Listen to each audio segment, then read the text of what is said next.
Hi, I'm Roli Srivastava, I'm Anuradha Nagraj. and this is The Migration Story. Hi, everyone, and welcome to our first Ask Us Anything podcast. I'm Anuradha Nagraj, joined by my colleague Roli Srivastava, and we are here to respond to your questions and comments that have come into us over the last 1 month. Roli, let's take the first question, which is from Shashank Deora. Shashank writes in to say, the stories that you share are amazing. In a two India theory or an India versus Bharat kind of contrast, your stories tell us how Bharat, the rural migrants, informal workers, both men and women, which is crucial to making and functioning of India, the urban elite, rich society, goes into oblivion despite being there all the time. We need such stories regularly. I'm also wondering how these stories can better reach those who do not want to see Bharat and also those whose primary mode of reading is not English. Roli, what are your thoughts? This is like an interesting thing and something we debate all the time. Yeah. Hi. Good to be on this. We are finally doing this podcast and good to interact with our readers. We meet so many of them outside of our workspace, and there's a lot of curiosity about the work that we do and how we do it and why we do it. So, good time to reflect. And this is a great question, I think, to start our first Ask Us Anything podcast with. How do we ensure that these stories reach those who do not want to see Bharat? I think that's something we started out our journey with, on how do we make these stories travel. One of the things that we do, of course, is the use of different mediums. We are using social media extensively to promote these stories, to put out these stories in engaging formats. We are using videos which we upload on YouTube. If you follow our YouTube channel, you'll find a lot of our stories there. We are, of course, doing these podcasts like the one that we are on right now, the Migration Story podcast. You'll find interesting stories. So we are engaging with these subjects in different formats so that they travel to audiences across age groups, across socioeconomic strata, and also trying to dabble in different languages. We are not dubbing our stories. We are not dubbing quotes of people in non-English languages. We retain the original voice and we give subtitles in our videos. Of course, our reporting language remains English, but we do make an attempt to translate these stories so that they travel to more people. It's not an easy one to make people see the real Bharat, but I think the effort is always to mainstream the subject by unpacking complex subjects, making them readable, understandable, something and relatable. So that's something that we do. And Anuradha, I think you would want to mention one of our first stories, which traveled far and wide, was on the rasam. Correct. The cooks from Bihar. Yeah. So that's true. So I think one of the ways, like just to add to what Roli said, and then I'll come to the Rasam story, is also the fact that our attempt is to bridge the gap, not to show them as two distinct entities, right? We believe that it is one entity, and that all of us do brush shoulders with each other, right? In terms of what Shashank has termed as India and Bharat is actually pretty much walking hand in hand. It's so the attempt is to kind of reflect the stories as much as possible and keep at it. So one of the stories that also got us a lot of response and got the two sides to see each other was this story that we did, which was a by invitation column, which was done from Chennai by Akhila Krishnamurthy. And it was about how there are a lot of men from Bihar and Jharkhand who migrate to Chennai to work as cooks in homes. And, these are homes which cook traditional food. They have a certain ethos in the heart of Chennai. And here you have these men who have learned how to make, quintessential rasam and things which are not part of their diet at all. And I think in response to that column, as is in with many other stories that we've done, there were a lot of people who wrote into us with their memories of cooks who had worked in their homes at different points of time, when they were young, when they were older. And so they all also pointed out to the fact that all of them were migrant workers who were working in their homes. And I think when that story, those comments made us believe that what we were doing was right, because to again use Shashank's metaphor, India was seeing Bharat in a certain way, and we were Right. able to get those responses. So yeah, the endeavor is always to do more. And I think with multi formats, it does get there at some point or the other. Right. Also, another story I'm reminded of on to Shashank's Mm. query is Anumeha's heat wave story. True. Delhi was reeling from this heat wave. Everyone was talking about it. Everyone was suffering. And then came out our story on this heat ward in a Delhi hospital. And it was a ground report. And that story traveled far and wide because of the subject and because it appeared right in the middle of the heat wave. So we do make that effort, Shashank. Like sometimes it Hits home. hits home. Yeah, many a times it hits home. Others we miss, but yeah, the effort is always there, and we'll continue making that effort. Yeah, and before Roli, we move on, I want to say that all these stories that we are mentioning, we'll put the links in our description. So, Yeah. if you haven't already read them, do check them Check them out. Yeah. Yeah. Who's our next? What's our next comment or letter, Our Roli? next question is from Usha Mani. Mhm. She has written saying, many of your stories, such as I have stopped migrating since my brother died, or The Invisible Victims of Pune's Porsche Crash, deeply humanize the impact of migration on individuals and families. How do you envision these personal narratives translating into tangible policy changes or greater societal empathy for migrant communities, especially in the context of India's vast internal migration? Yeah. Thanks for that question, Usha. I think that question is pretty much at the heart of why we started this and what we hope to achieve with it. Roli and I have had many, many discussions around this website, what it should be, what it should stand for. And one of the core things I think that we always agreed on, amidst many things that we disagreed upon, was that it is the story of people. And the idea of the website is to build evidence to show that, highlight these challenges. You mentioned policy. Policy works only with evidence and issues like that. But Right. before I continue, I think it's good to just mention, for those who haven't read these stories, the two stories that Usha is talking about. One was from our COVID series that we did, 5 years of the pandemic, which was called A Pandemic's Epilogue. And the story she's referring to was about, we interviewed, it was a first person sort of account of a person who saw his brother who had passed away on a railway track during COVID when they were returning home. So I'm sure everyone remembers that migrants walked home.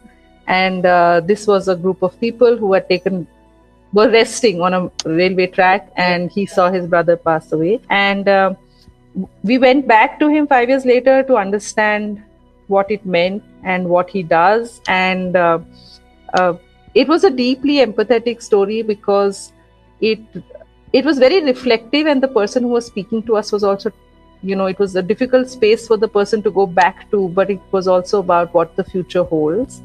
The second story that Usha has mentioned is about, in Pune, there was this road accident that involved a Porsche car, and it was a very high-profile case because the person driving the car belonged to a certain, strata of society. While the story in mainstream media focused about the accident and what had happened, our reporter, who you will hear soon, will explain why there was a migrant worker aspect to it and how she sort of reported on it. Yeah, right. So both Anuja who reported on the person who was moored under a train, and Varsha Turgalkar, who reported on the Porsche story in Pune, will share why they felt telling this story was important to them. This story was part of a special series we ran on the 5 years of COVID-19 pandemic, the nationwide lockdown, and its long-term impacts on India's migrant workforce. While we were planning this series, we felt no recollection of that time can happen without the voice of those who were directly impacted. And hence, we chose a first person account of Birendra Singh, who lost his younger brother when a goods train mowed down 16 migrant workers in Maharashtra, while they were sleeping on the tracks during the nationwide lockdown in 2020. Telling this story was important because it served as a powerful account of families like these which suffered during the lockdown and whose lives have changed entirely ever since. With stories in series like these, we hope that our readers learn a little bit more about the lives, working conditions, and struggles of India's migrant workers. We also hope that with such reportage, we can spark conversations among our readers and policymakers on what more needs to be done for the welfare of migrant workers and their families. Hundreds of migrant workers employed in pubs, clubs, and restaurants became jobless as when police started to take action against illegal pubs and clubs. Poor migrant workers were not even aware that the places they work in are illegal or run illegal. That is why I thought to tell the story.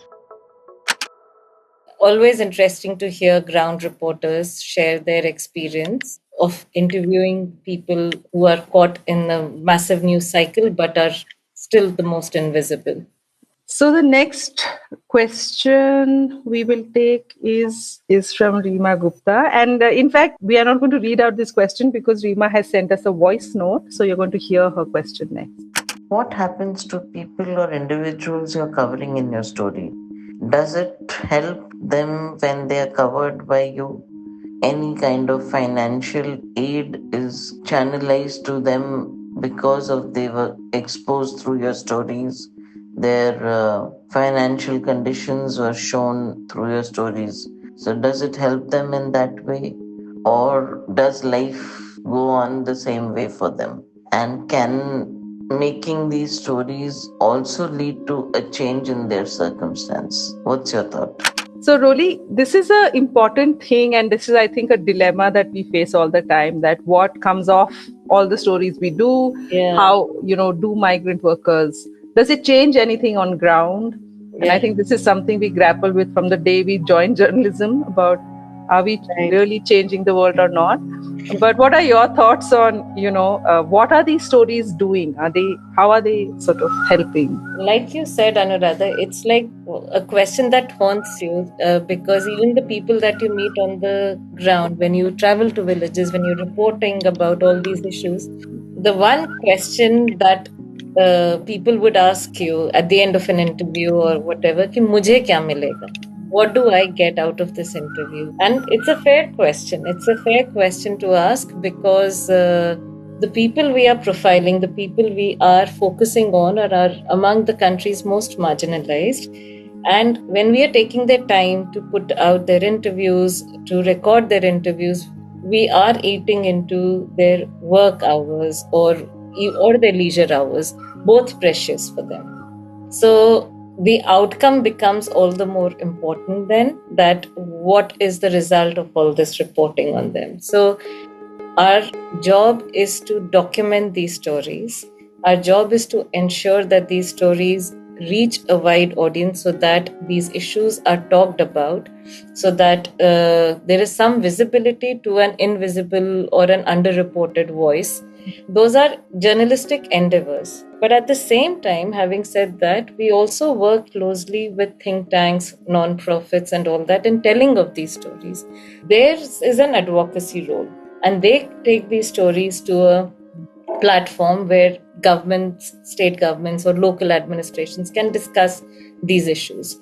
So even if an issue is deliberated upon and the minutes of those deliberations are submitted to, say, a ministry, that's some outcome, as I would see it.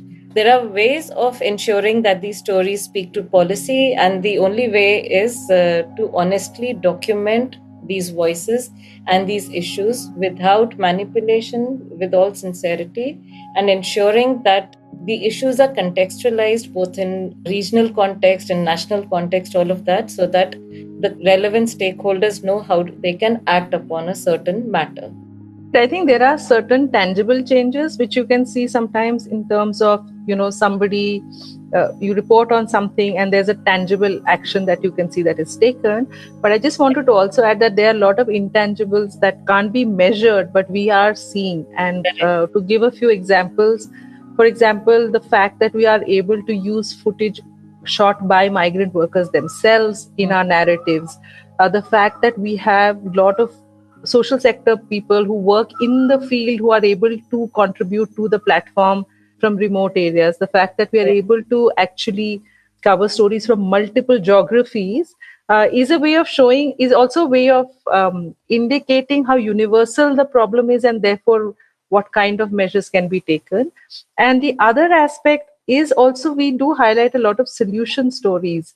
And the dual purpose of doing that is, of course, one is to show you that everything is not always only a challenge. There's also a lot of joy when people migrate. It's a right to migrate. It's your fundamental right to be able to move. But the other aspect is also that these stories from one geography, we are hoping can reach another geography within the country where it could also be adapted.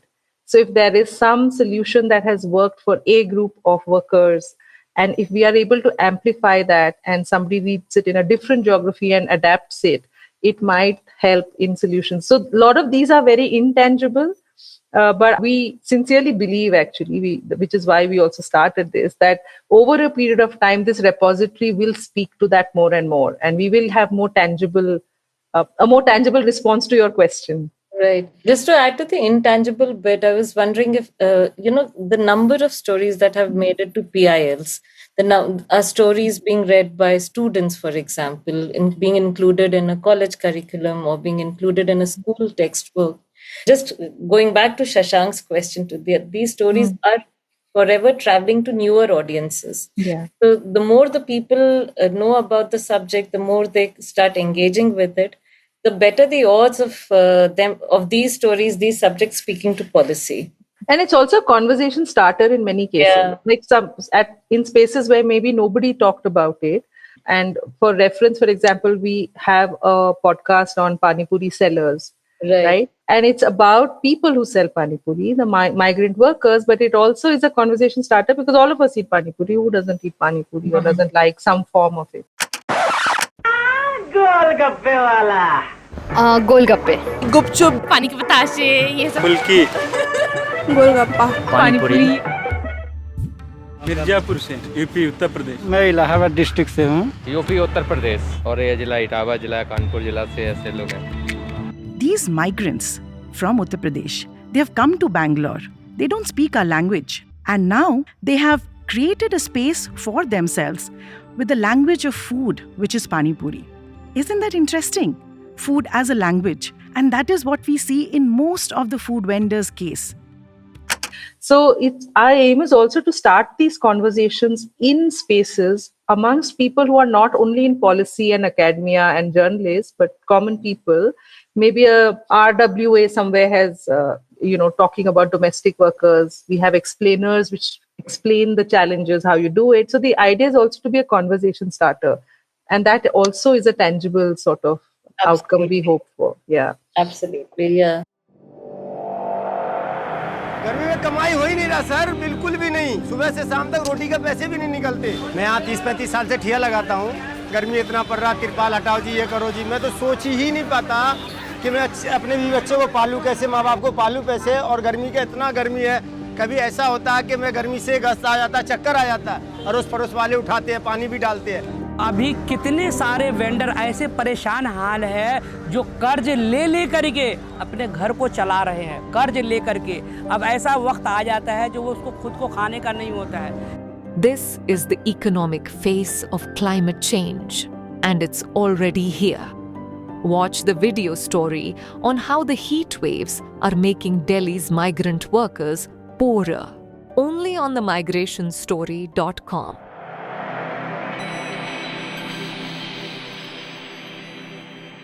We'll go to the next one. It is a suggestion by Bhargavi Bajpai. She says, I do have a suggestion that please do cover the struggles of the migrants, whether they've been facing challenges when it comes to communicating in regional languages. That's a good one. And for sure, yeah, that's something we can surely get. Yeah, maybe amplify more because one of the things in most interviews with migrant workers, language, even if you're not asking them a question about language, if you generally ask them what are your problems, one of the things they would say is language. But having said that, they're also one of migrant workers inherently, or people who are on the move, that could include many people, including some of us, inherently have the ability to pick up basics of a new language as a survival instinct.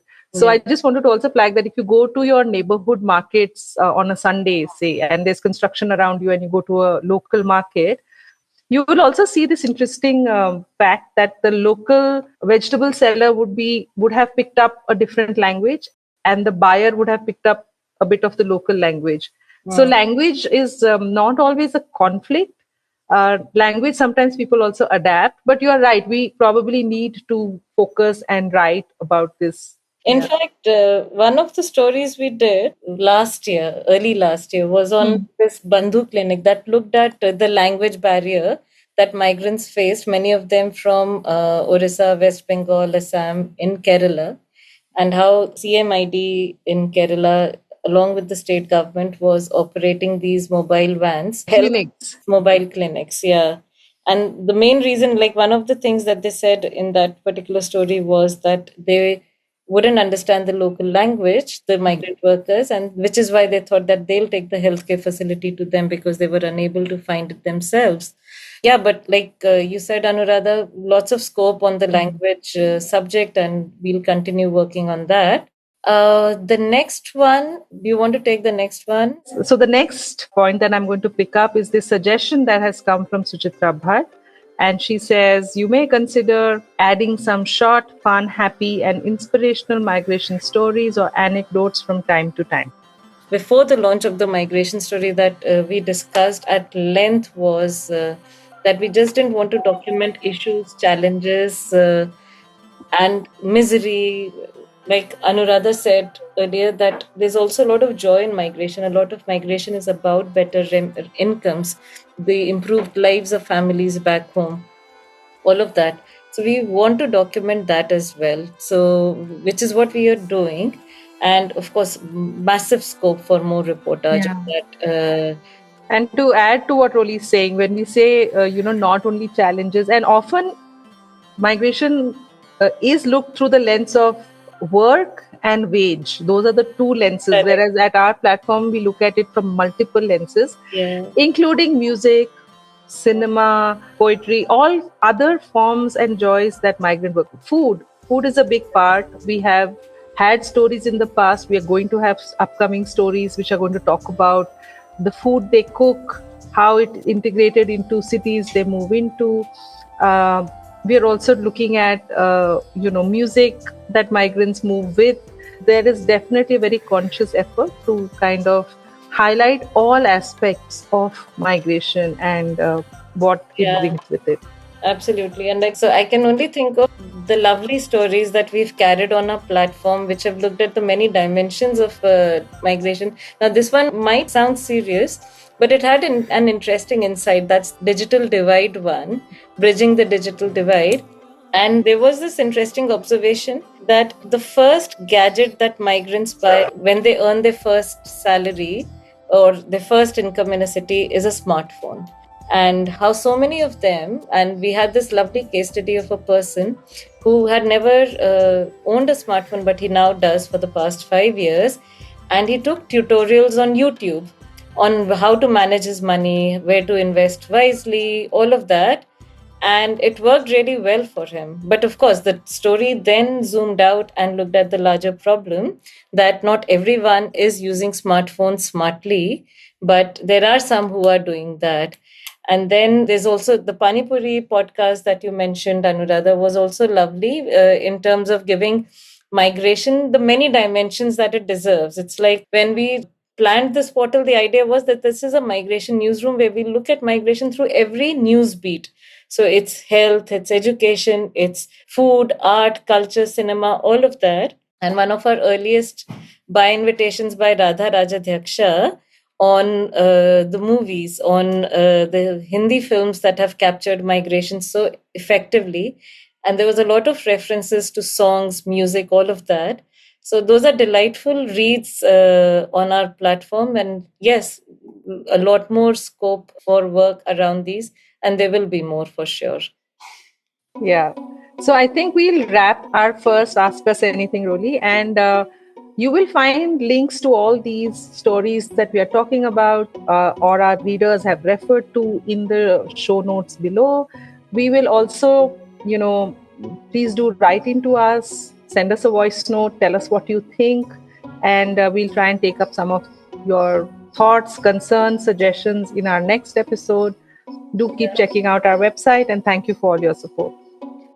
Yep, thank you so much. And I'd just like to add here that you can write into us, you can send us a voice note like some people did this time. Just don't think that you have to necessarily write out a question or something. But I would like to point out here an ongoing series on our portal that's called The Heat Shift. Please check it out because you will find those stories interesting. Those are rarely explored angles in the coverage of heat waves. Greatly appreciate questions around that series in our next Ask Us Anything. I would love to take up those questions in our next podcast recording. So do check it out and write to us, send your voice notes, whatever you can, but stay in touch. Check out our website www.themigrationstory.com for more content. You can subscribe to our podcast on YouTube and Spotify. The audio editing and sound design is by Akshay Ramuhalli. Stay tuned for more stories on migration. Hi, I'm Roli Srivastava I'm Anuradha Nagraj. and this is The Migration Story.